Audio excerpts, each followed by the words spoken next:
Why haven't y'all tried miracle food yet? Like, for real, all jokes aside. Bitch, I'm God, I'm the Alpha and Omega, I'm the ancient of the days, I'm the Rahman Rahim, and you don't know where I come, you don't know from where I came, all you know is I am one with many aspects, different names, then one day the thought formed into a word inside my brain, then I said let it be, then next thing I heard a bang, then I split up into infinite dimensions with a chain, now we're all interlinked, we are a one and the same.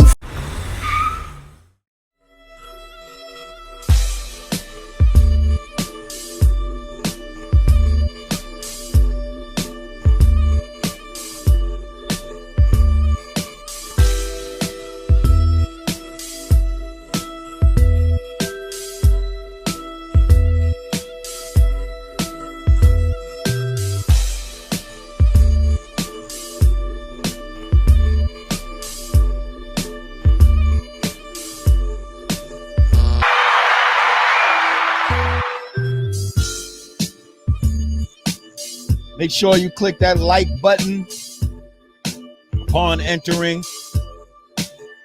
You know how it goes. Shout out to all my regulars. I got some announcements to make tonight. Something that I discussed.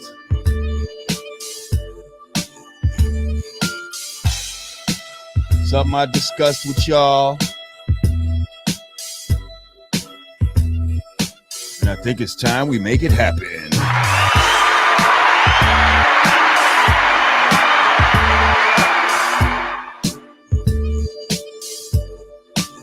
Light up your L's. We got some great guests with us tonight. You see what it is. You most definitely see what it is. Welcome back to Yanadameen Godcast. I am Lord Jamar. Your girl Digga will be here. She's just, finishing whatever last minute glam shit she be doing. She's finishing it up, getting ready for y'all, and she'll be here in a minute.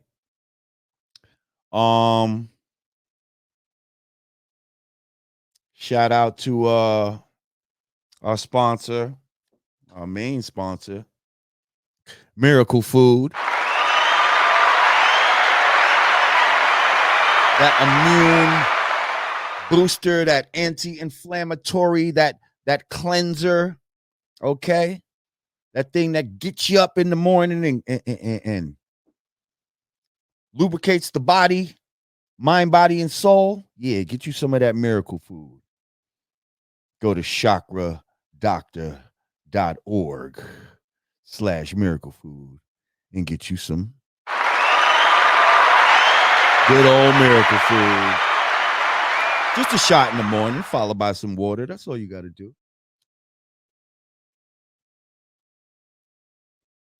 You'll thank me for it. So listen, y'all.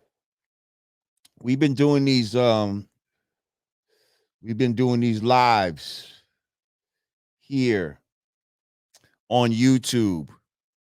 Now everybody knows that YouTube is a place that is the censorship is getting very high on this platform. But we're also trying to find ways to maximize, monetization and all of that type of stuff, and find ways that how can I put it? Ways to help reward real supporters. You know what I mean? Real supporters of the show. So yeah, I think a way to do that, because a lot of times we do these lives, right? And then what I'll have to do here on YouTube is I'll do the live, and then immediately I'll have to make it private so that I'm able to chop up the show, give y'all the segments that y'all are accustomed to. Hang on a second. My daughter's gonna walk through the frame, but that's okay. As long as she don't knock my light down.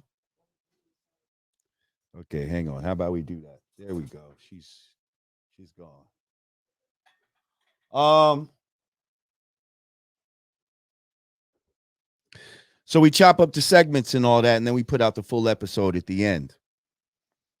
But a lot of times, right after the live, a lot of you try to watch the live right afterwards, and then you're like, "I was watching the live, and then it got taken down. What happened?" Da, da, da, da, da, da, da.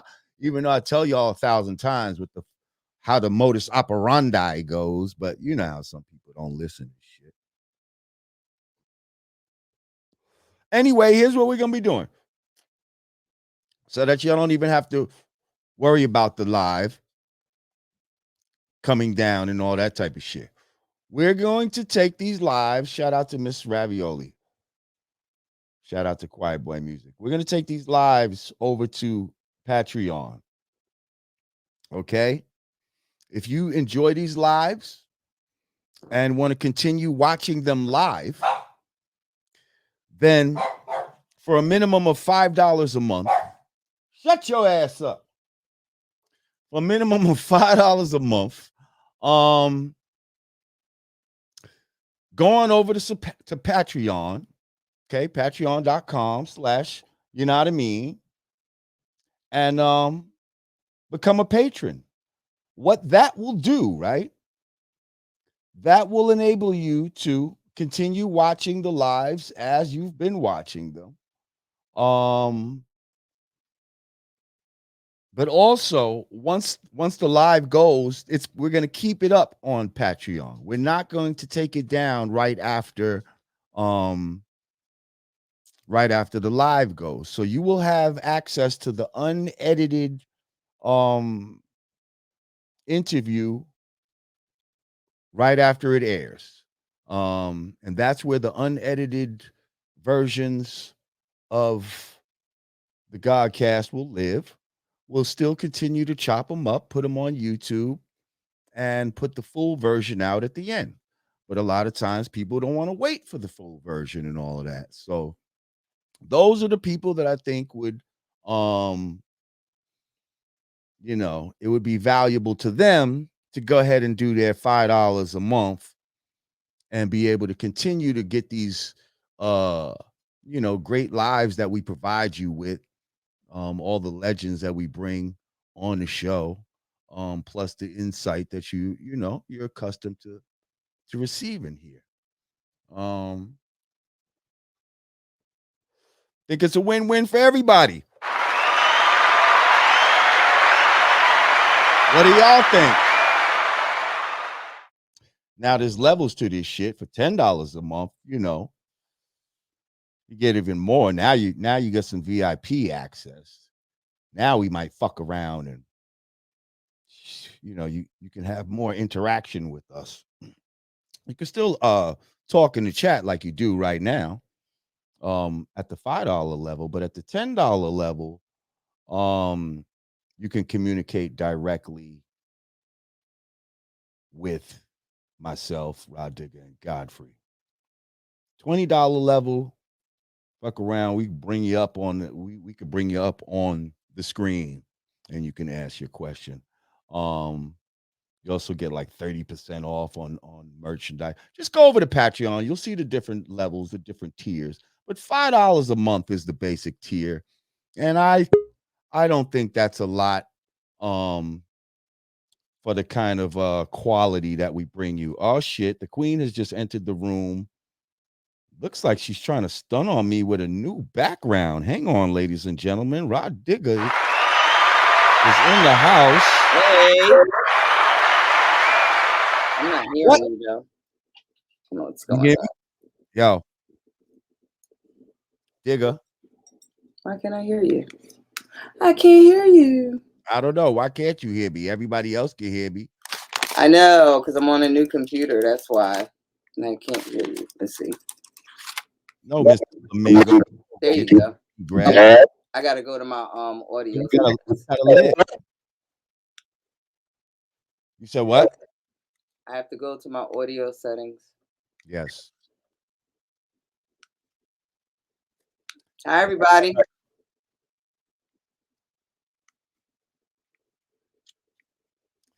What's good, Digger?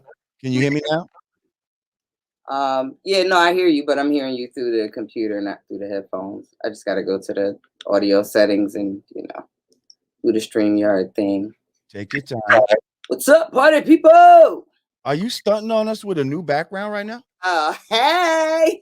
Yeah, a little something I cooked up. What in the haberdashery and the hemoglobin is going on here? What do you think you're doing, Digger? There we go. Digger, Yep, I hear you. Oh, now we're good. Now you're in my headphones. who do you think you are? Like why are you coming on and trying to just brand yourself like this? Like this is very, very egotistical, Digger. Well, see, I got myself set up I for might as well my give you a solo. Go ahead. see, this is my Lyrics Matter banner. This is from when I do my master classes. I'm actually a teacher this week, so Ah, got Lyrics Matter stuff going on, but I decided to give y'all some digga today. okay. Well, since you're set up, Oh, somebody and said turn my mic up. Maybe I'll just bring it yeah, closer. How's that? turn your throat up. How about that? Turn your throat up. Shut up. How's that, everybody? You loud throat. All right. So well, you're in solo mode. So are you ready? 1, 2. Hold on, let me bring my mic closer. Here we go. Hey. Are you ready? Yep. You're in solo mode. Okay, here we go. Okay. It's the Digger Cam. God damn it. It's the Digger Cam. What's good? I'm chilling, man. All right. As usual. I'm Well, excited. We got some dope guests yeah. today, guys. As usual, our guests are here before you. You Shut know up. that works. I was just talking to the people about doing these lives over at Patreon. For a minimum of $5 a month. What you'll get is access to the lives the same way you were getting them on YouTube, but only over there. We're going to keep them up. We will not be taking them down like we usually do right after so that we could chop them up and all that, blah, blah, blah, blah, blah. We'll still be chopping them up and putting them on YouTube and putting the full version out on YouTube. But as far as the lives go, we're going to be doing that over at Patreon, and also certain material that I feel, you know how YouTube gets on their bullshit. So there might be certain content over at Patreon that we could put up over there that we can't put up over here. You The did? stuff that I be telling you be a little racy. That stuff. Right. Yeah, that type of stuff. Oh, Yeah, okay. yeah. Got it. Like I had a whole episode with my man Uriah Brandon. Shout out to Uriah Brandon. And let's just say that episode couldn't come out on YouTube. Oh wow. But we might put it out on Patreon. So that being said, tell a friend to tell a friend. Y'all could go over to Patreon right now. The banner's at the bottom of your screen. Go on to Patreon right now. Become a patron so you can continue enjoying these lives. That being said, listen, I'm ready to bring our guest in if you are. I sure am. I'm so excited. Wait, can I just warm the crowd up real quick? Go ahead, because this was your Digger pioneered this one. Okay, Yes. so be proud. Go ahead. So some episodes ago, I was ranting and raving about a documentary that I watched called Dope is Deaf. And forced me to watch it. And forced me to watch it. And forced Jamar to watch it. Certain things that she'll stress me, like, yo, you gotta watch this. Like, all right, I'm gonna fucking watch it. And I watched it and I was very happy I did. But go ahead. Directed and produced by a lovely young lady who will actually be joining us later tonight by the name of Mia Donovan. The film is called Dope is Death, and it's basically chronicling the movement of what Dr. Mutulu Shakur pioneered and brought to Harlem back in the 70s, curing and treating addiction with acupuncture. So tonight I'm so privileged to have his son here with us. Mo Preem Shakur, ladies and gentlemen, is our guest this evening, and we're just gonna chop it up with him about his childhood and just coming up with having a father and being a Panther baby and just being a child in that movement, and pretty much everything that is going on with him today. And as you may or may not be aware, he is currently incarcerated right now. We are starting a hashtag free Mutulu initiative, the same way we've been running around for years screaming everybody else, free Mumia, free Tuki. We have to do that for Dr. Mutulu because it is very important that the world is made aware of his work. And hopefully this is something that can even manifest itself more prevalent today. So without further ado, ladies and gentlemen, we give you Mo Preem Shakur. Stop it. Stop it. What's up? What it do? What it do? What's up, man? Yay. I'm so happy we connected. We were playing phone tag over the holidays. Let me just tell you, when I first saw that, I met Mia on another show that I co-hosted, and I was just so moved by that film. I said, "Yo, you have to come on my show with Lord Jamar. You have to let our fan base know what's going on." And this is so dope that we get to, finally the stars and the moon have aligned and you are here, and I'm gonna shut up and let you take it away. Blessings, Ra. And by the way, my dear old dad, his name is Mutulu, Mutulu, Mutulu Shakur. He's a big fan. He love you to death. He told me to shout you and Jamar out, Godfrey. Hey. You know what I'm saying? He's in there, but he stayed very much in tune, in touch with the streets. So shout out and blessings to you. And we help make this film with Mia.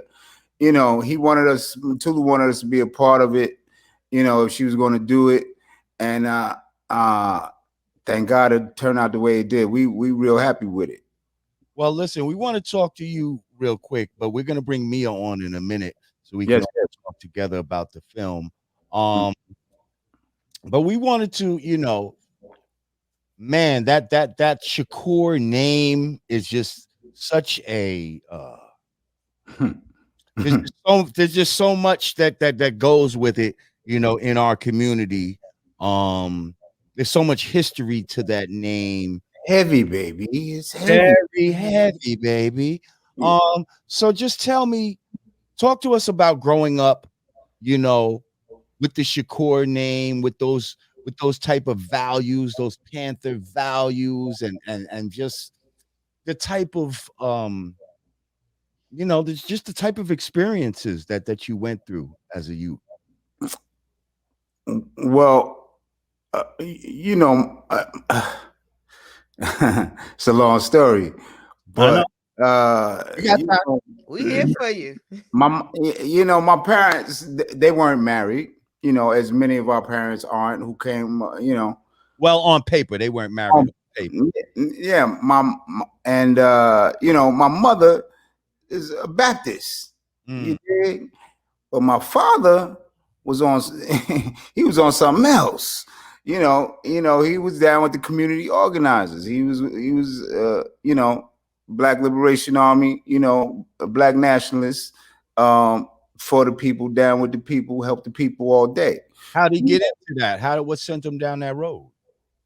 Do you know?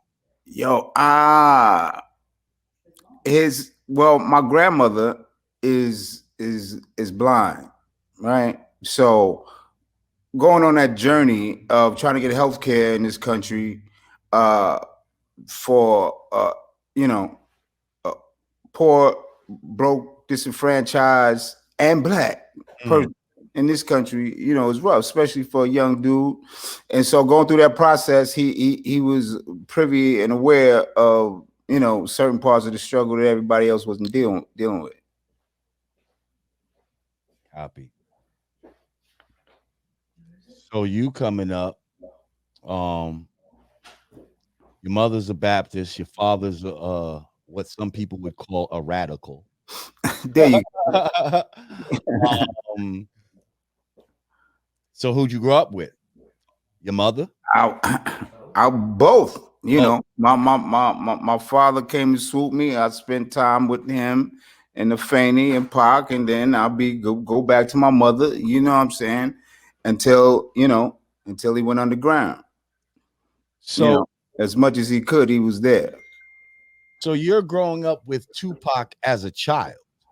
Yes, sir. Like when when is your earliest recollection of Tupac? Like how old was y'all probably? He was 2. Wow. Yeah, he was 2 and I was 6. Mm. Yeah. So he was the little baby boy. Yeah, man. And my father told me, that's your brother. That's your brother. Let's roll. Grab his hand. You know, you dig? So that's all I know. You know? Okay. Well, I'm curious. When did you see him start leaning towards making the music? Like where were you in life when he decided to make that a serious career, and you know, how did the family feel about that? Well, you know, early 90s, it's hard to deny hip hop, as we all know. You dig? It's hard to deny hip hop, and all the youth was doing it. So on top of Pac going to School of Performing Arts, he was in the streets too with hip hop. A fan, just bigger fans than anybody else. You know, we were fans first. You know, okay.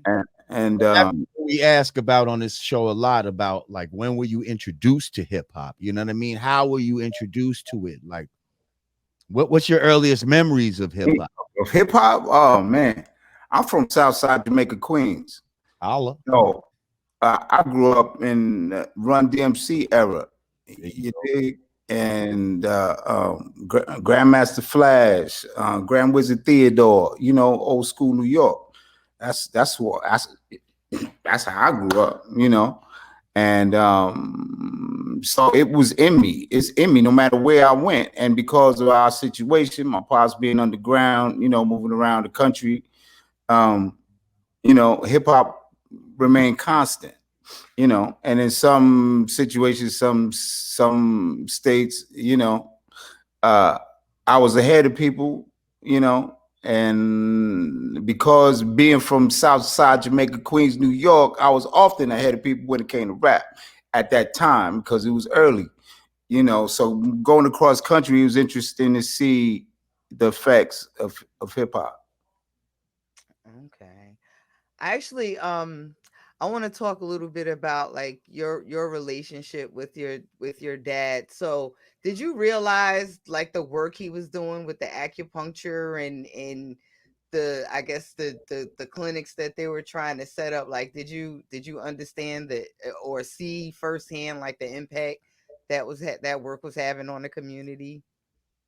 Yes, I did, because he would he would bring me to work with him. You know what I mean? And that's what this project is about. His time as a medical director at Lincoln Detox Center up in the Bronx, and he would bring me and Pac there as kids. You know, they would serve the addicts juice. We love the juice. We got free juice and all. You know, everybody there loved us. You know, they just laying there getting their massages, getting their treatment. You know, I love my pop, so you know, I was trying to learn, see what it was about, and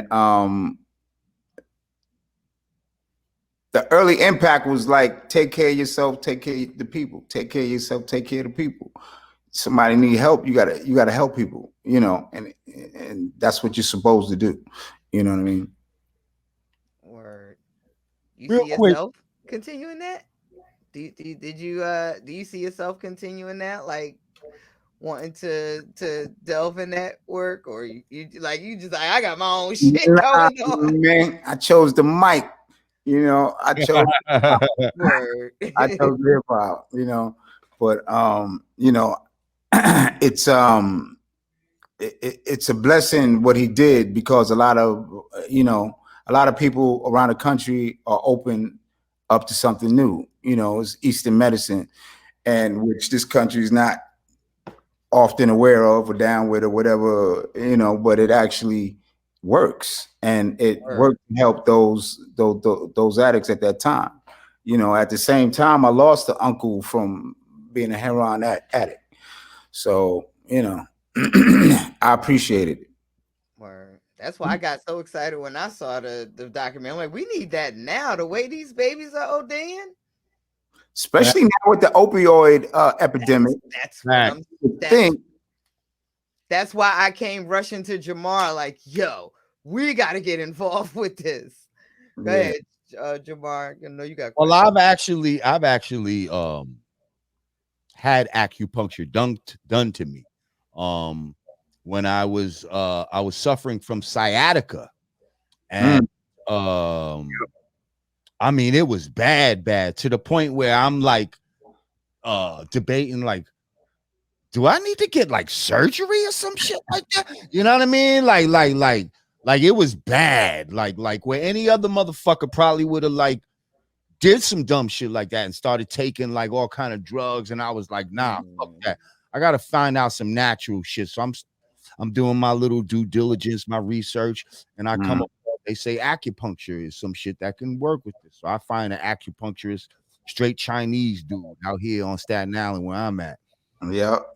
And you know, like he hardly spoke English, type of Chinese type of thing. All his books was Chinese in there, giving me all Chinese herbs and telling me to stretch, and he's giving me the acupuncture with the cups. And yeah, that's part of that inspiration out of China from that. Like I was walking with a cane at one point, bro. This shit was so bad. It was bad, like bad. Yo, within 3 weeks of this regimen of doing this with the acupuncture, gone, running down the block, all kinds of shit, like circulate that chi. What? Feeling like $1 million. Listen, I don't want to keep our other guests waiting too long in the lobby either. I want to bring her on right now. Yes. Talking about acupuncture, and I guess it intrigued her enough to make a whole damn film about it. So right now I want to bring our guest, director, filmmaker, Mia Donovan, to the Yanadameen Godcast. How are you, Mia? Good. Hi, Radiga. Hey, baby.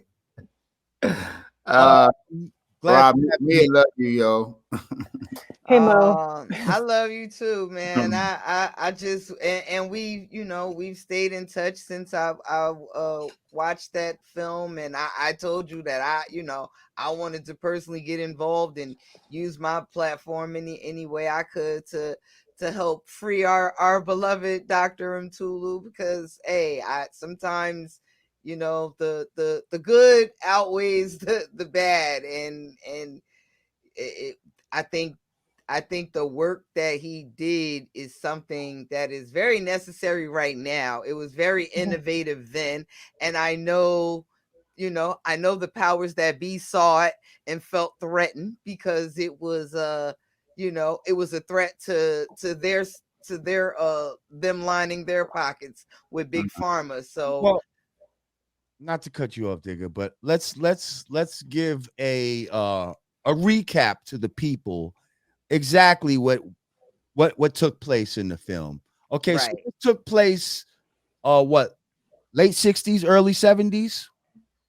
The program began in 1970 when the activists took over the hospital to create a drug detox program, but they discovered acupuncture a few years later, so the acupuncture started in 73. Right. So let's just stop right there for a second. So this is back when when people were naive enough to feel like, you know what, we could take over the fucking hospital. Like, you know what I mean? And I don't even know if that's naive or just, you know, brave enough, just Balls. forward thinking enough, more ballsy enough to be Mhm. like, you know what, we're gonna take over the hospital. And guess what? When they took over the hospital, yes, people, y'all probably didn't hear this, but the Panthers, these brothers and sisters, ended up taking over Lincoln Hospital in the South Bronx. Basically took control over it, but still had services running while they took the hospital over. Like, who fucking does that shit? Like, nah, yeah, we're taking the shit over, but the patients are still gonna get care. Don't worry about it. Like, we got this. It was beautiful. So a lot of people didn't know about that, and I didn't know about this whole story about treating acutherapy, I guess, treating addiction through acupuncture. Just I guess tell us the story and just how did you learn about it, and then what made you want to make a film about it and all that? Well, I first learned about it because I suffer from chronic migraines, and I visited this acupuncturist in Montreal named Mario, There and you he had go. this poster on his wall, which we see in the documentary, that has it says, "We will fight heroin and methadone by any means necessary. Educate the people." And then there's these illustrations of black hands with needles saying acupuncture heals. So I started asking Mario about this poster. And this is in Montreal. And he told me how he went to the South Bronx in the early 70s to help Mutulu Shakur. He described Mutulu Shakur, the stepfather of Oh, Tupac. so that doctor was the guy you went to. Yeah, who's now in his 70s and treats people kind of part-time. He's sort of retired, but he was recommended through friends. And so then I was just so surprised that I had never heard of this. That the connection between Black Panthers, Young Lords, Mutulu Shakur, these 20-year-old activists, and acupuncture for heroin addiction. So I started to write Dr. Shakur in prison, and that was maybe 2012 or 2013, and started visiting him and then learning more. And then after a few years, he put me in touch with Mo Preem, because so Mo could sort of like suss me out and look at my other films. And then we started working on this. And so the way I did the research was going to New York and tracking down, through Mutulu's help, all the surviving acupuncturists and activists who were there, and started gathering stories. Wow. Nice. Yeah. And this film was, you said, 4 years in the making? It's a bit more like it took a long time, about 6 years, but maybe a bit more. But there was different phases. Originally, Dr. Shakur was supposed to be released in 2016. So we had envisioned a film that was following him as he was released and going back and continuing this work, but he wasn't released. Damn. So we sort of strategized, and I wanted to try and make a film that could provide a counter narrative to what the public knew about him, so people could understand who he really is. Right. And that's where, I started visiting Mo Preem and his wife Talia every time I'd go to LA, and just kind of a bunch of people, we came together and collaborated on this. So dope. Mm-hmm. Dope. So share with our audience what I guess what I guess you probably did just answer the question. I wanted to ask, like, what like what inspired you to want to make a film about it?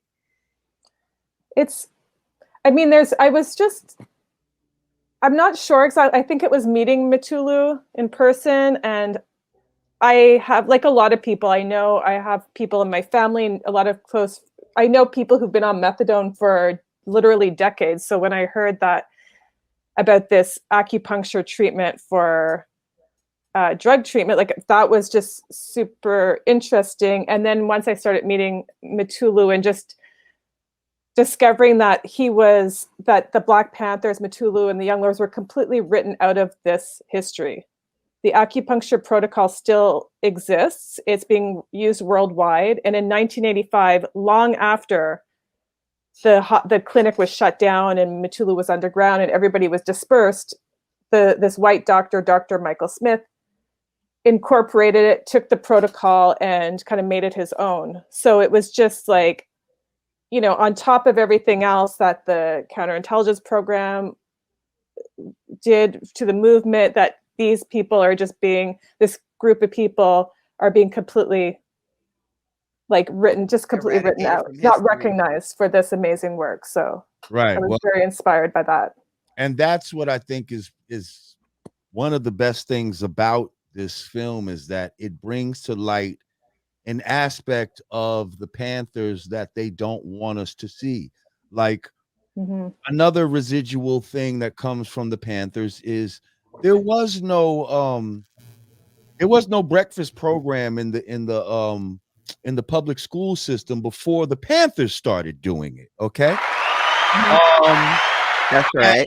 And that also got taken over by the school system. You see what I'm saying? It got co-opted to where it doesn't look like that's something that was a legacy of the Panthers, but that's a legacy. The fact that kids can go to school and get breakfast in the morning and all that comes from directly the effect that the Panthers had. So now if people are still out here getting treated with acupuncture for, you know, addiction and shit like that to this very day, that's another residual, you know, legacy of the Panthers that they're trying to hide. And the fact that you brought that out is definitely something commendable. And we need to know these things because they damn sure want us to know that, you know, the Panthers got in a shootout with the police or some all this other bullshit.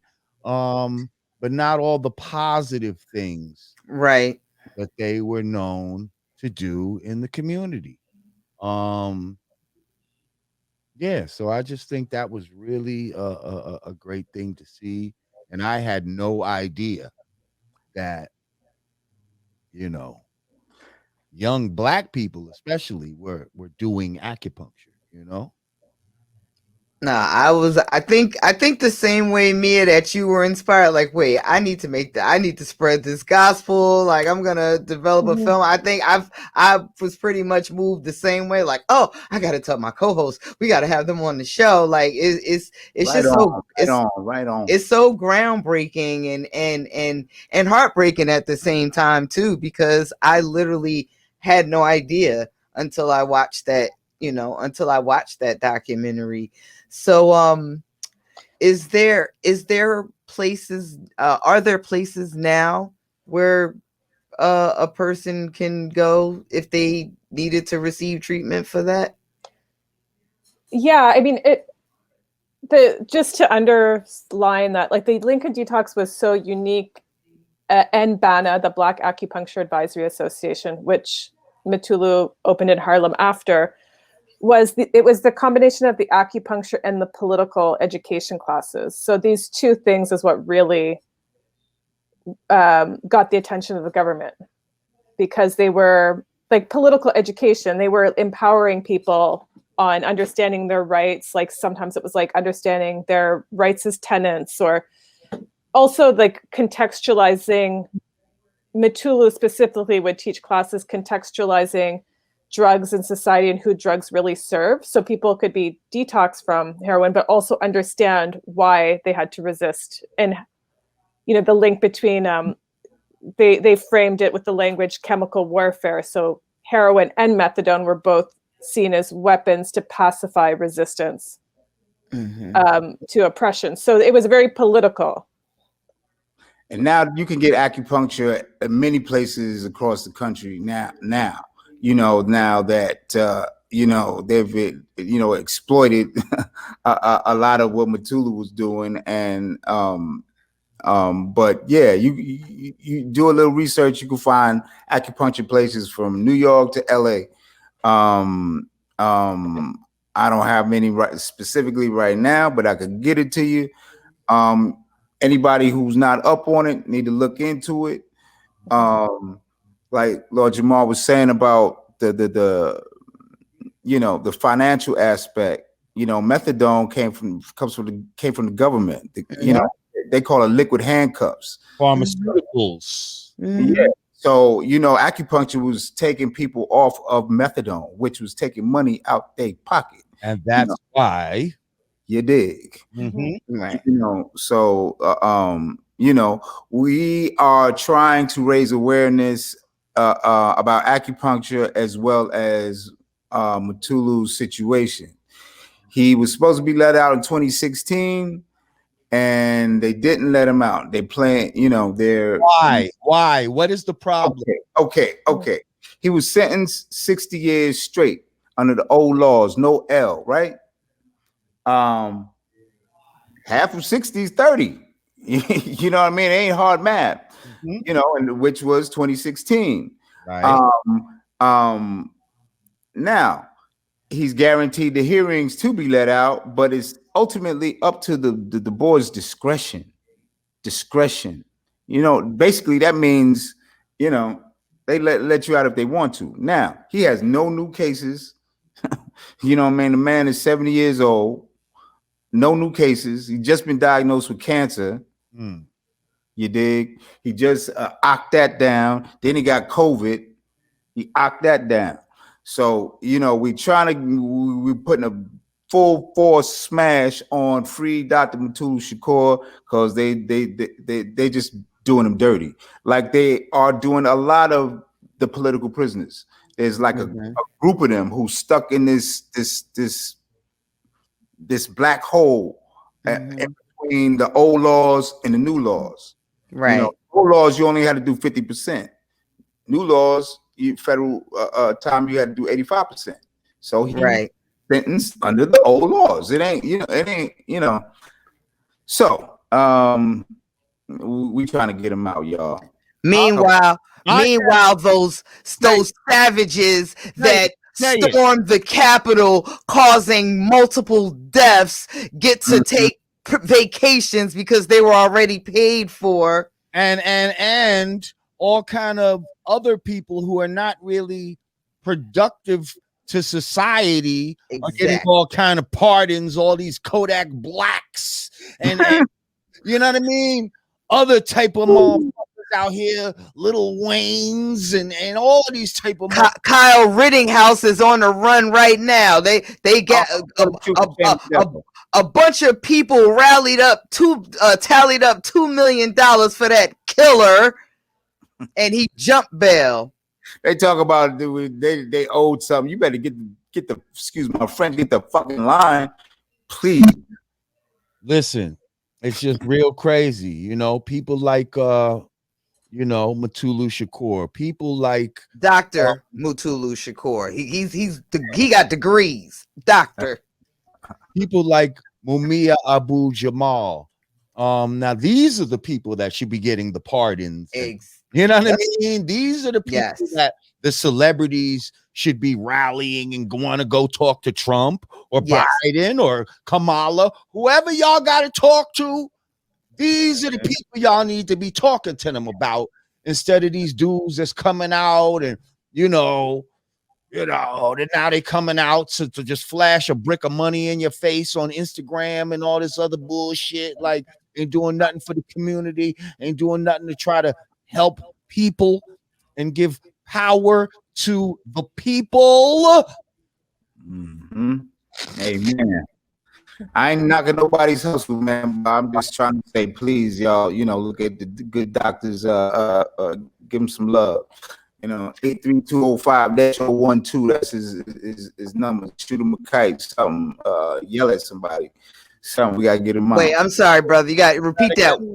Yeah, you got a little choppy there. Give it to the people nice and slow and let them know how we can be of service. Dr. Mutulu Shakur, his prison number is 83205-012. You know, the mail is funny now. You can send him a kite. I think 8245 what? 012. 012. There's friends and family of Dr. Mutulu Shakur, MutuluShakur.com. What else we got? His mailing address is on MutuluShakur.com. If people didn't get it with his number. Okay. Is there a GoFundMe of any kind that I guess can aid with his account, his defense, his health? Yeah,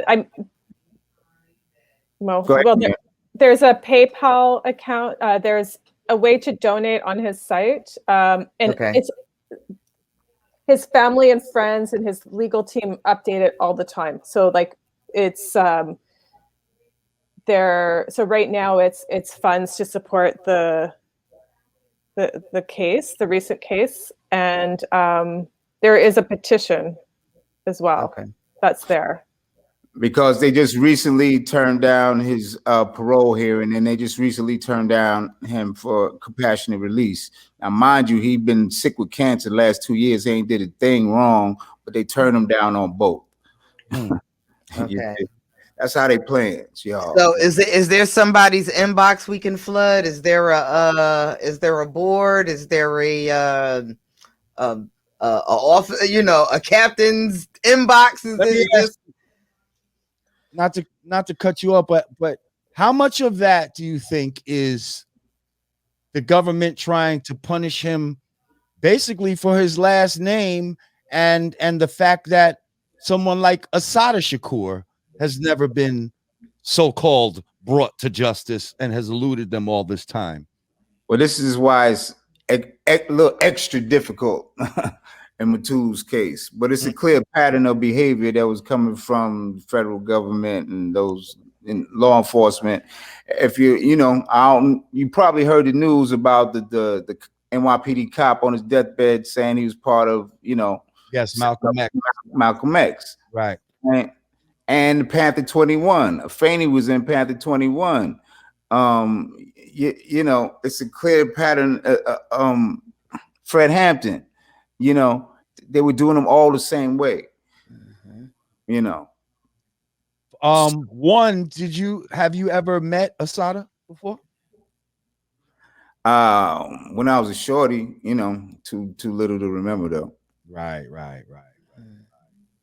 Two, did you see the new movie Judas and the Black Messiah? And if you did, what'd you think of it?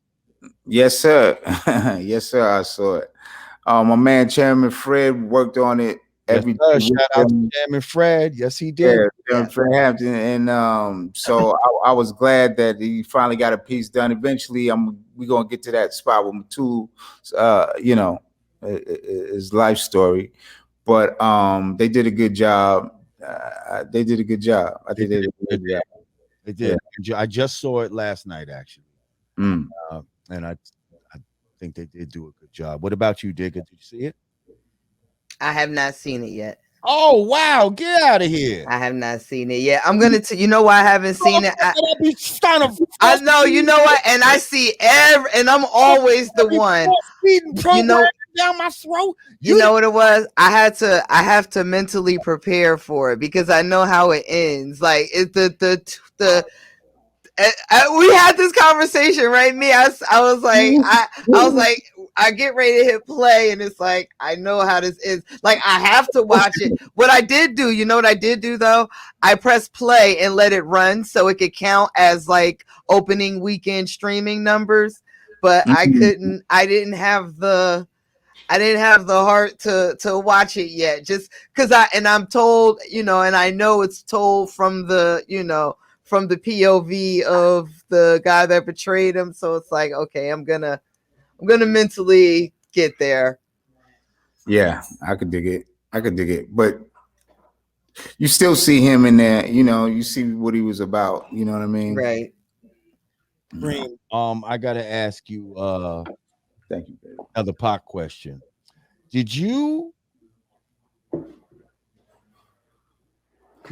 like early on recognize anything about Pac that like made you stand out and be like, yo, when this motherfucker, you know what I mean? When he gets somewhere, did you feel like he could be as big as he was, is what I'm going to say. Was there anything that you saw early on that gave you an indication of that? Yes. Good question, Lord Jamar. You know, because of our family situation, you know, and the step and have brothers and sisters, we got split up. By the time we linked up, you know, he hadn't taken off yet. I think I had done Feels Good, but it hadn't came out yet. And we decided to write a song together. And I'm sitting there trying to Feels Good. You talking about Feels Good, Tony. Is that what you're talking about? Yeah, that was my first record. Right, dope. Okay, yeah, that was you right there. Okay, that was Mo Preem then. Yeah. You know, and nobody knew we was brothers, but you know, he was right behind me, and he was like, "Yo, let's write something. Let's do something together, right?" And we started writing a song, and I'm trying to write out my verse. Y'all know how I go. I'm trying to get my verse together. And like 5-10 minutes, the kid was like, "All right, you ready?" I'm like, "Yo, hold up, man." Yes! I was still trying to get my flow together. But, I see it then, yo. Say words. So wait, hang on. He was whipping together rhymes early back then. He was fat with it like that. His pen was vicious. Wow. It was obvious, you know what I mean? We as writers, you know, when somebody got it, he's coming with it constantly. So I like, okay, all right, I believe. Then he got a shot. And I was like, okay, let's roll. And, and that was our contribution compared to my pops, and then my small contribution to the legacy, you know, this music game. Right, but that's a big contribution, because for the generation that you did it for, you know what I mean? That was just as revolutionary almost as what your pops was doing. You know what I mean? Like it affected a whole lot of people.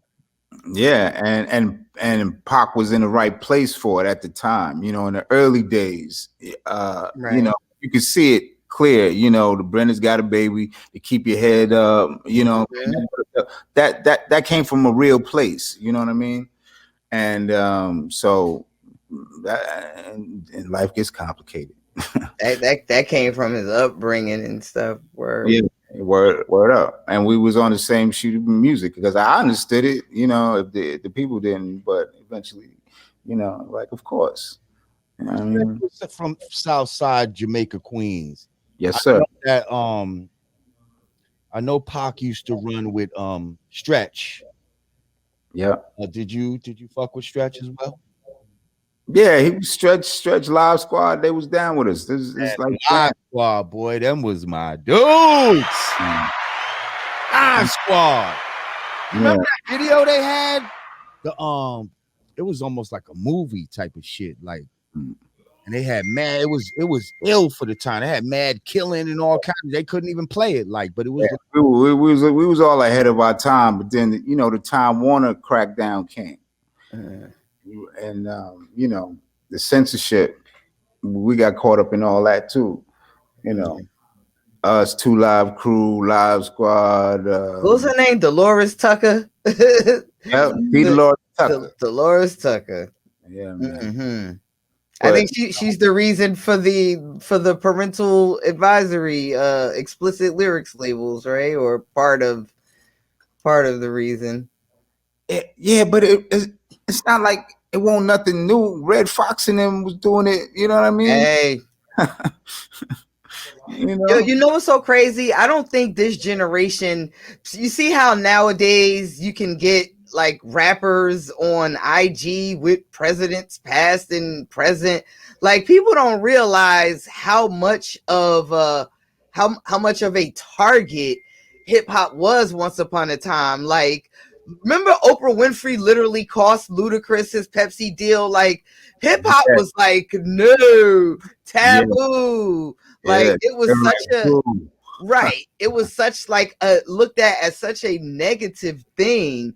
Like what Little Kim was doing, you know, it was like, oh my goodness. But it's like now all of this stuff is like, oh, this is liberation. Like what? People can't even imagine hip hop in that space. I'm like, I was a brand Nubian fan for sure. I still am.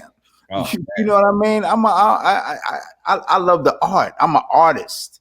You know what I mean? We're artists, and they want to take that professional title off it for us. But you dig? That's how I see myself.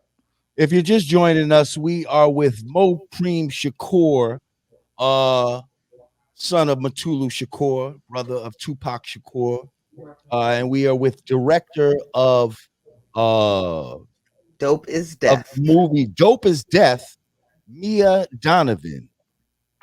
They are in the house right about this time. So, real quick, Mia, what's next with the film? How do we get more people to see it? How do my viewers get to see the film?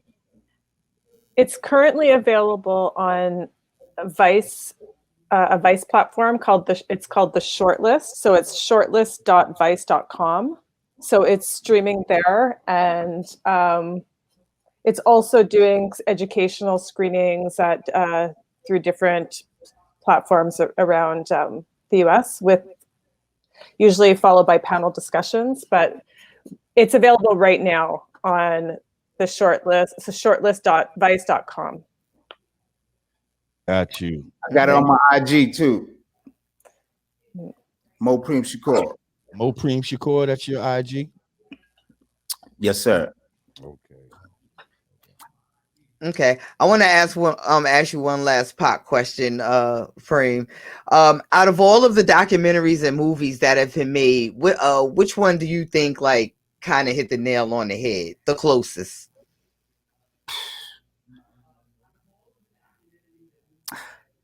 None of them really. None of them shits. I helped work on Unsolved, so that one I would say would be the best. Okay. Yeah. Okay. I was just curious because there's still like I think there's like new ones coming out this year. There's like a new Pac. I think there's even like a new Big. I'm like, how many but you see, the stunner is when it comes from us, right? You know, ain't none of them came for us yet. The family, me, you know, because as you see, we filmmakers too. But it is, you know. Somebody asked did I ever meet Pac. Yes, I had the pleasure of meeting Pac once. We smoked weed together. Me, Tupac, and Queen Latifah smoked a blunt together. That was my first time meeting Pac. Let me ask you, where were you when you received the news that he passed? I had been out in Vegas since he got hit for that week. I had been out there with my wife at the time and my child, who was like a few months old. And I had to run back to LA for a bit to take care of some business, and then I was going to come back to Vegas. Because those that don't know, it's only like 3.5 hour drive. So by the time I left Vegas and got to LA, I was hearing the news on the radio. Wow. Yeah. And I just left him, you know, I mean, a few hours ago. So, but That's crazy. He did it his way, for sure. Symbolically riding out of a desert to hear some shit like that. It's kind of crazy because I've done that drive and it's through a fucking desert. Yeah. Yeah. I've done that drive too. Yeah. Yeah. Wow. So wow. Rest in peace, Pac. One of the best to do it, man. Rest in peace, Pac, Yak. Shout out Thug Life Outlaws. You know. Yes, sir. That's a fact.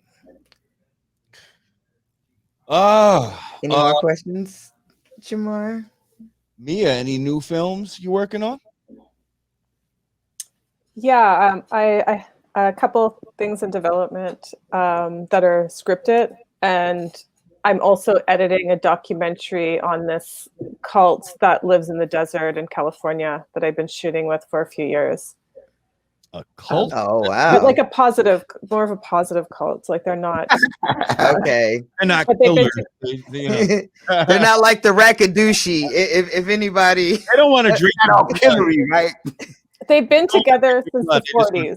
to- Sorry, for 40 years. nice.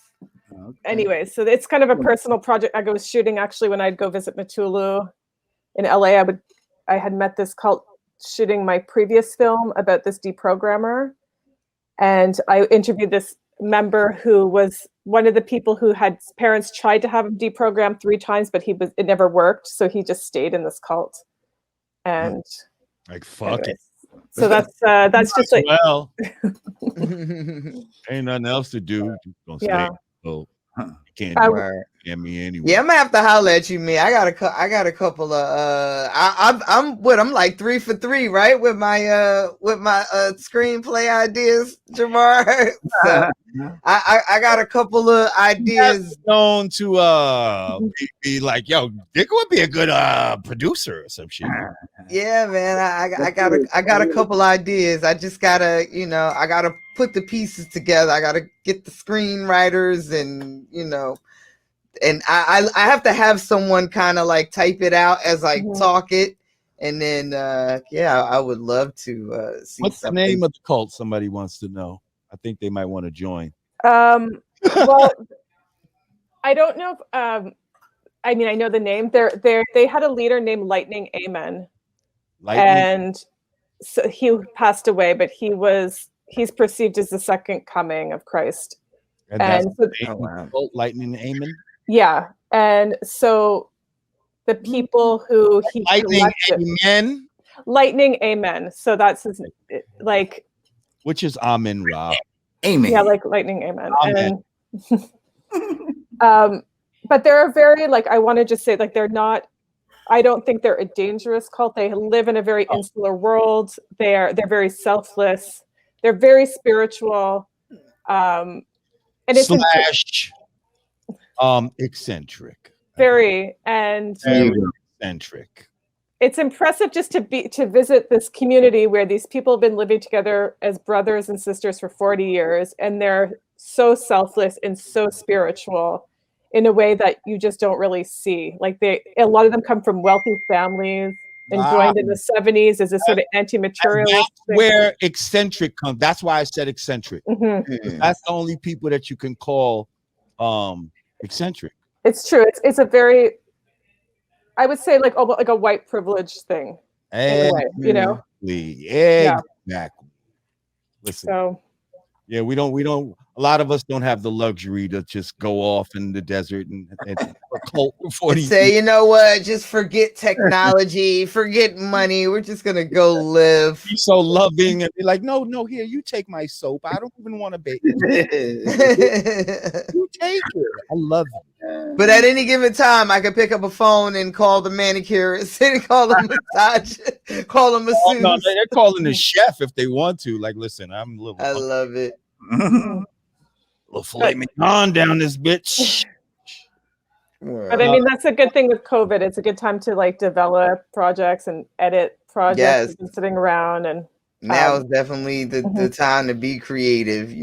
If you have it in you, I think Puffy said something. He got a lot of slack for it, but he said, if you didn't, I guess if you didn't capitalize or be on your hustle, if 2020 ain't teach you the grind and the hustle, then you just don't have it in you. This is true. This is why we're going to Patreon, y'all. Yay! I just like to, and also me and my friend partner, we did a podcast based with some of the material from Dope-Is Death that wasn't in the final cut, and we interviewed Watani Tayemba and Dr. Mutulu Shakur's lawyer. So there's one episode that really looks at the laws, like why he's considered a political prisoner and how the laws can be used to keep political people inside. So if people want to know a little bit more and hear from his lawyer and Watani Tayemba, who was Tupac's manager and who's a private investigator, who knows a lot about COINTELPRO and stuff. Okay. Yeah. So I think there were a couple of people. There were a couple of people in the comments. I know when I had mentioned whose line we gotta blow up, a couple of people said, "Yeah, give us a name." Right on.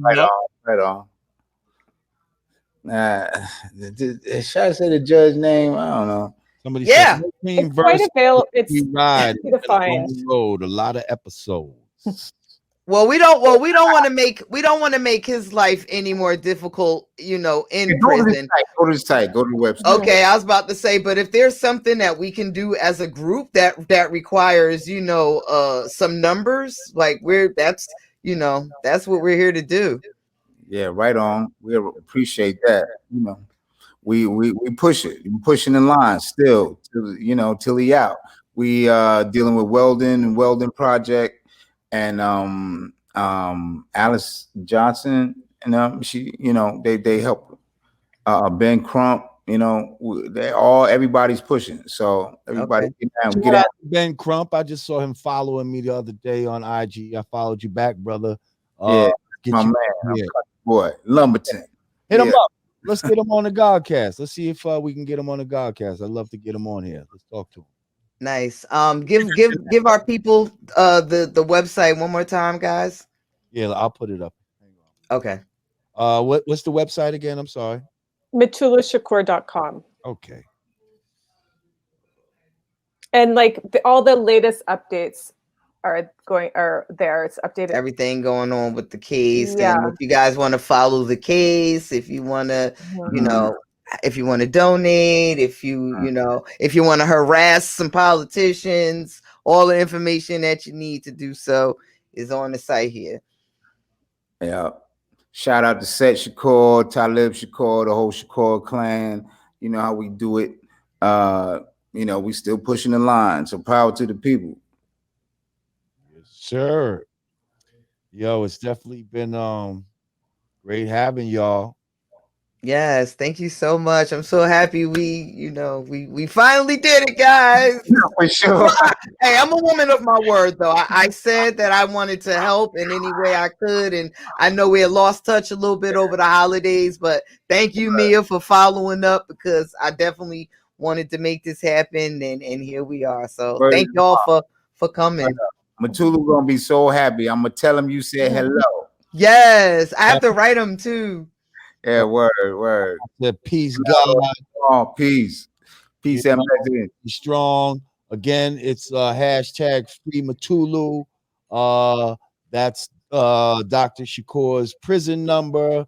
Also, if you want to see Dope is Death, go to shortlist.vice.com. On my IG.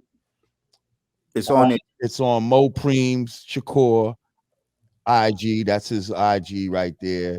And any other information you need about Mutulu Shakur, you can find at MutuluShakur.com. Thank you to our guests, Mo Preem Shakur, Mia Donovan. Hey. Coming to the Godcast. Take care, guys. Thank you guys so much. Bless. Peace. All right. Hey. Yay. I'm so happy. Yes, out this bitch. Hey, that's right. That's right. Uh-huh. B1s. And guess what? I think our brother, Godfrey, might have came through with another guest, which might be happening tomorrow. Uh-oh. Okay. Stay tuned. Yeah. Pretty damn sure we're gonna have the real Freeway Rick Ross. Ooh. Freeway Ricky Ross. He just interviewed me. I was a guest on his podcast. Well, I think maybe he did something. Now, good. Now I can ask him a bunch of questions about him because I just had to give the Rod Digga life story. I'm like, wait, I want to ask you about you. Right. Well, yeah, that was a nice one. That was great. That was great. Yes, I'm glad we got to do that because I want, you know, I hear, you know, like I said, and trust me, it's no, I say free them all, but I always hear free Mumia, you know, we always heard free Tuki, but I had no idea there was a Dr. Mutulu Shakur that was curing addiction with acupuncture. Like I knew I knew who he was, but he was just another name on a long list of political prisoners. And I really never, you know, delved into his story. But when I was a part of that other podcast and talked to her, saw the show, I was blown away. Like, whoa, wait a minute, what? And then the first thing I thought about was all our babies right now that's ODing off the opioids and the whole opioid crisis going on now, especially the way it's affecting ours. I'm like, oh wow, like imagine being able to help with depression and all of the things that our babies are going through now with acupuncture, with something as, you know, as natural as acupuncture. No methadone, Right. no, you know, you're curing one drug with another drug all the while, draining people's insurance and no. Well, that's why they don't want to promote shit like that. That's why they don't want to support alternative medicine and holistic healing. That actually truly gives power to the people. Because if I don't have to go to you for these pharmaceuticals, if this is a skill that I can learn as just a regular person, and all I need is some needles, and you know what I mean, and some like that's very inexpensive. And another thing, acupuncture is inexpensive. Like when I went, my whole treatment, man, like I don't think it was more than $500. Like the whole 3 weeks, and I'm going like 3 times a week.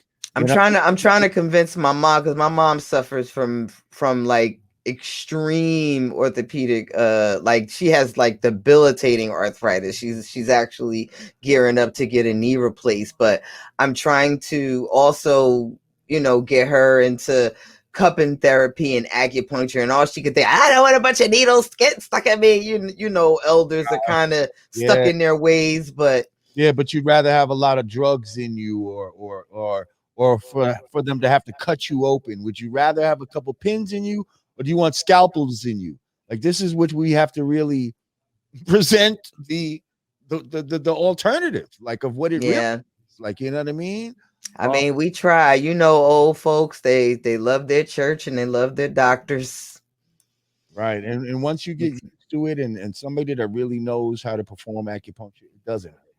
You know what I mean? You'll be looking forward to it happening. You know what I mean? So, you know, again, it's something that I've experienced myself. I see somebody said they'll take the vaccine, but not acupuncture. This is a fact. No, I've convinced my mother. Like I've said, under no circumstances are you getting that vaccine. Absolutely not. About that, they'll take the vaccine. That's right.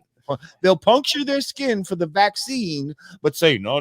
But frown upon acupuncture. Yeah. Oh no, I don't like needles in me. Like, the world we live in is crazy. Oh, somebody put my goddamn.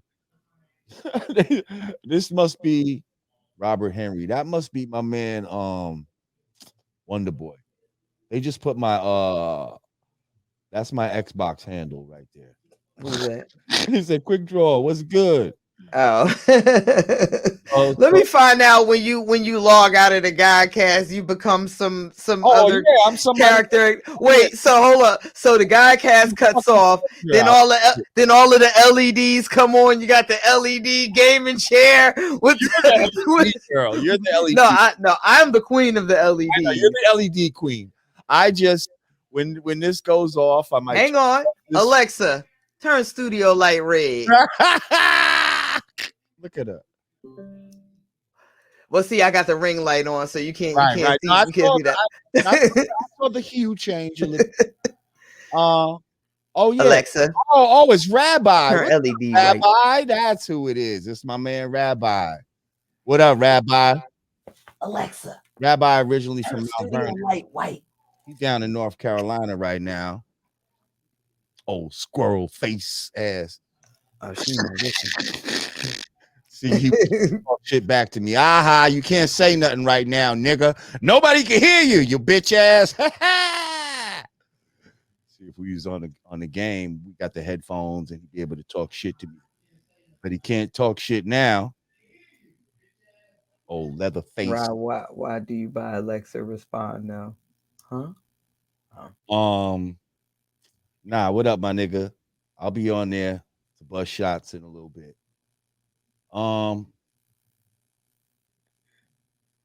Yeah, that was I'm glad you hooked that up, Digger. Thank you for that. That was a good one. Once again.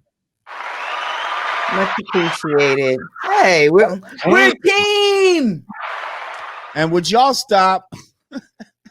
What? I'm seeing people in the fucking comments. Who's the white bitch? Oh my God. I'm like, that's why every so often I kept saying, and yes, director and right. film director and producer. Joining us. We got Mo Preem Shakur and director Mia Donovan. I mean, hey, let's talk about the fact that yes, it took a young white woman from Canada that was inspired enough to make money in her talent where her mouth is, to put her money in her talent where her mouth is, and produced a dope educational documentary on the life of she light-skinned Dr. Mutulu Shakur. Yes, she is educating Black folks right now on him and his work and everything, all the trials and tribulations he's dealing with now. So be nice, guys. Gosh. Like y'all so bad. They get that from you, Jamar. That's you. Them they the fruit of your loin. Shit. I might be guilty as charged. Oh, that was funny as fuck, though. I didn't want to say it out loud though, because Yes, she's a guest in the house of the Yanadameen Godcast. Be nice, guys. My people. Yo people. Yo people. My people like, yes, woman power. That's right. They say you think Lord Jamar Rod Dig gonna let on a white person who disrespects Black people? No, of course not. White people that get on here are ones that exalt Black people. Okay, ones that fucking look up to Black people, respect Black people. Right. Use their privilege for the greater good. Right. Not to disrespect or oppress Black people. Word. The white people that come here, that follow this show, they are ones that are trying to truly gain understanding of how original people think, and they don't mind being in an atmosphere that's can be a little uncomfortable to them sometimes, right? In order to get the insight that they need, the true insight that they need on certain topics and how Black people really think when it comes to certain measures. Look at this guy, Yellowworth versus Lord Jamar fight. Set it up. How much? What? They got all these fights and shit, these celebrity fights and shit. Oh, like yeah. That. Oh, I think I saw wait. I saw oh my God, what's the girls on Bad Girls Club? Natalie Nunn. I think I saw Natalie Nunn getting ready to fight Tommy from Love and Hip Hop That's gonna Word? be great. I'm paying money to watch that. Hang on. Natalie Nunn. Refresh my memory. Natalie Nunn from Bad Girls Club. Oh, that was the black girl, right? That one of the No. She's white girl. She's white girl. Okay, I'm not sure who that is. Against who? Against Tommy from Love and Hip Hop. Well, Tommy, I'm gonna tell you right now. Yo, I said I'm paying money to watch that. I'll tell you right now. Tommy is a hard broad. Like Tommy got like 50-11 mugshots. Tommy might get in the fucking ring and start rolling her fucking neck around and like, you know what I mean? Like, yeah, you know what I mean? Like, what's up? What's up, y'all? Yeah, that's gonna be a good one. I don't think it happened yet. We'd have heard about it. So no, I might be coming up. I'll get a date and keep you posted. Oh, Gonzo and Bosco. Gonzo versus Bosco. Somebody said, wow. Gonzo got this. I don't know who got it, but Gonzo versus Bosco is a real thing that's happening. Wait, Natalie Nunn's a black girl? Somebody said Natalie Nunn. I don't think that. Nah, hang on. Hold on. Let me do my Google. Hold on.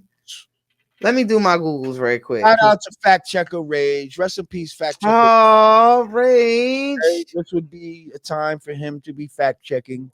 So whenever I know a fact check. Because I'm gonna keep it all the way 100. I never watched Bad Girls Club, so Fact Checker Rage. That's that on that.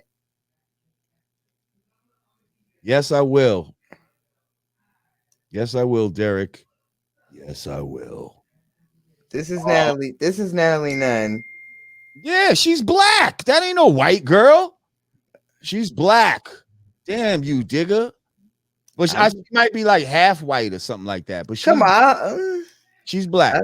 And she's the wild one. So now that I know she's right. Oh damn! Now that I know you talking about, that's gonna be a good fight. You know why? Because that girl. Why did I think she was? That girl gets busy. Oh yeah, she is. Tommy. Oh damn! She set that up. Oh damn, she black. Yeah, she black. She black. My bad. Yeah. I thought she was white. Yeah. You know what? You should just never go against me again. How about that? You should just always agree with what I say. Well, in my defense, I never watched Bad Girls. Wait, is that my house? Oh wow. Okay, so new computer got all type of. Oh snap! It's connected to my daughter's iCloud. Oh shit! I can see her messages. Oh, open one on there. Oh my goodness. Well, hang on. If this was one of those real ill shows, we would just randomly open one of those on the air right now. Nah, I ain't doing that to my baby. That's what I'm saying. Like I would. Ooh. Don't get it fucked up. I was that mother. But I'm talking about being that mother. Like sometimes you gotta be that host. Like you know who would do somebody like Howard Stern would do some shit like that.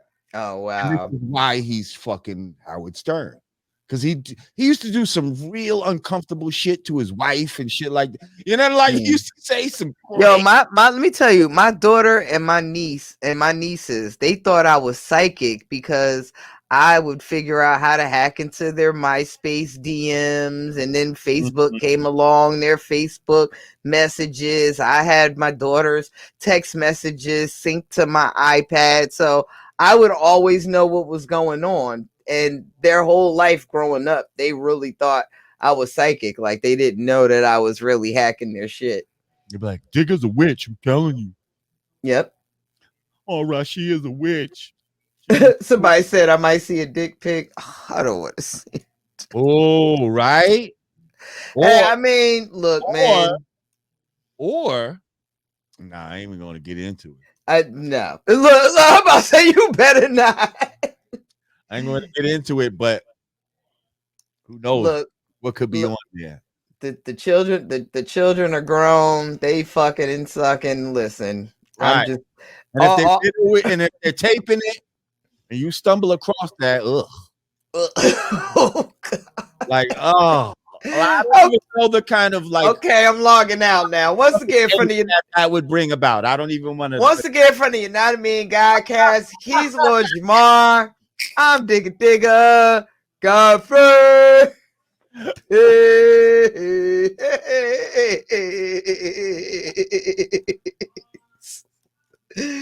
All right, y'all. I'm going to have dinner. Love. Okay, listen, we are out for real. Oh wait, but before we go out for real, Let's go. I want to stress to the people that we taking this bitch to Patreon. Goddamn. A lot going on at Patreon. Oh, you heard that Joe Buttons is over at Patreon. I Right? saw that, and I hear that they are very creator friendly in They're terms very of creative. negotiations. Right, and so that's another reason We why love to hear it. I think it would be a smart move for us to do this now. So again, you're not going to be missing out. Oh wait, thank you, Otis B. He said I'm at the part where you're explaining the type of white people you allow on the show. That's exactly how it should be. They must have respect and understanding. Respect to the Godcast. Thank you, Otis B. That's right. Shout out to Paul Stewart. That might be a white man we will have on in the future. Very respectful to the black culture. And yeah. Anyway, but back to Patreon. For those of you that just want to watch the videos, the chopped up, how we've been putting them out, and then watch the full episode at the end, you can continue to do that. It really doesn't affect you. Us going to Patreon. But for those of you that love these lives, you know, for the minimum of $5 a month, you'll be able to have these lives and access to certain content that, you know, we can't put on YouTube. And the lives will be up. Once they're up, they're up. Once we do the live, it's be up. There's no private, it'll just be up because y'all are subscribers and that's what you paid for. But right now, this show that we just did tonight, once we go off here, it's gonna go private. You know what I mean? And then we're gonna chop it up and do what we do with it. Oh, thank you, Melanated Sunchild. Melanated Sunchild said, great show. It was a great show. Thank you. Whoa, A-Rod facing 30 years. What? I saw that comment. For and what? then also, did you hear that Tiger Woods crashed in a car? And oh yeah, did you see the car rolled over? Like the car had rolled over. Oh fuck, yeah. Crazy. Yeah, it's a lot going on. Shouts out Serena. She lost on her way to the Australia Open final. But hey, man, still great. Hey, Miss Ravioli. Yes. Oh, I hope to see you over there, Miss Ravioli, because you are definitely a every week supporter. You know, you're always here with us. Have you filmed since Prince Marky D passed away? Rest in peace to Prince Marky D. If we haven't said it, if we haven't stated it for the record. I think we did, but rest in peace, Prince Marky D. I don't think people understand how influential the Fat Boys were back then to early hip hop and how they helped hip hop go mainstream. You know, they were doing movies and shit early, big movies. They was fly as fuck with all they Fat Boy Dapper Dan shit. You know what I mean? They made fat niggas. They gave fat niggas confidence and shit like that. No, Lady of Rage did not pass. We're talking about Rage, our fact checker. Yes, we're talking about fact checker Rage. If you are a longtime viewer of our show, we had our DJ / fact checker Rage. His name was Rage, and he passed away recently. No, not of COVID. But anyway, so yes, and listen, another thing, YouTube is trying to make it hard for channels like ours to monetize. Certain topics that we might have where we try to bring certain information to you, you know, they'll deem it unsuitable for advertisers, blah blah blah blah blah. So then it gets to the point where it's not financially viable. It's not something that's sustainable. But if we can create this subscription model, that's something that can offset, you know, the costs, because there's definitely cost to what we're doing. That's something that can help offset the cost and you know, help pay for the time and effort that we put into this. You know, so we really appreciate y'all coming over to Patreon and choosing one of the tiers, either $5, $10, or $20 a month, and getting all that comes with that. No, Lady of Rage didn't pass. Stop putting that shit in the chat, yo. No, I think it's Dan, that is a different comment. I was about to say no, it's the same comment. It's actually a different one because they're just hearing us say rage, I guess. Yeah, well, anyway, totally different rage. So yeah, I hope y'all will join us over there. I'm thinking, I don't know, maybe we'll do one more on here just to give y'all one more, you know, a little more chance to get on over there to Patreon. But I'm hoping by the end of this show, actually, that there goes Chorus Knopflin just pledged $10 over at Patreon. Hey, let's go. $20 more to a new bottle of new tube of Fenty Red. Chorus Knopflin. Well, is that you, Miss Ravioli? Oh no, maybe not. I think that is Chorus Knopflin on here as well. Well, she just signed up over at Patreon, and there we go. That's what I'm talking about. All right. Well, the rest of y'all see the link at the bottom of the screen. There's a link in the description to become a patron. So I hope y'all do that. We about to be out of here. We appreciate y'all coming through once again. Thank you to our guests, Mo Preem Shakur, Mia Donovan, from the movie Dope is Death. And once again, my name is Lord Jamar. I'm Digga. Hey!